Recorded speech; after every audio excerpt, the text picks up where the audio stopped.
All right, this legal structure is probably by far the simplest, especially for smaller deals, and it's just called one partner ownership. A one partner ownership structure applies when you only have one partner that can qualify for the mortgage.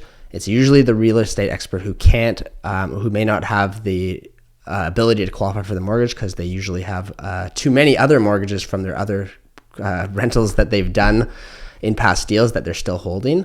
So this would be actually my most common situation is I just have a lot of properties and it's getting complicated for me to get more mortgages personally.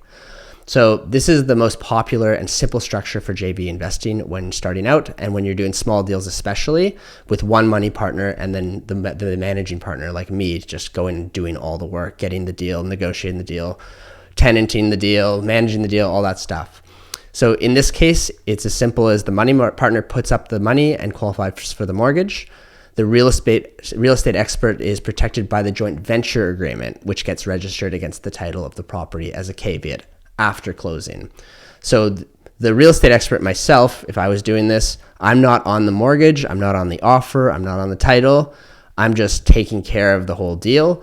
And then once everything is closed, we have a joint venture agreement we sign, which we register against the property saying, I have an interest in the profits of this deal. With joint venture investing in general, like if I simplify everything, it's basically the money partner puts in the money. And then once the deal is profitable, the money partner gets all of their money back, the initial investment, and then the profits are split in accordance with the agreed joint venture contract.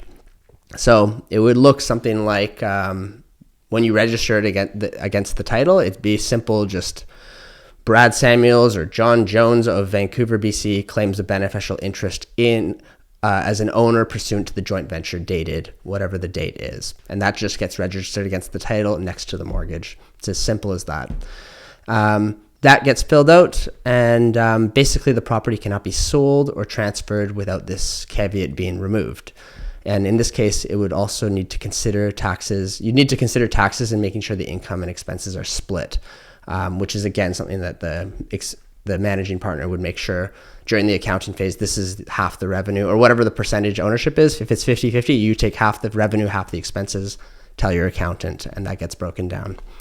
Simple structure, best for small deals. And when you're dealing with one, really, if it's one investor just buying a duplex or a single family home somewhere and the real estate partner just does all the work and claims an interest in that property.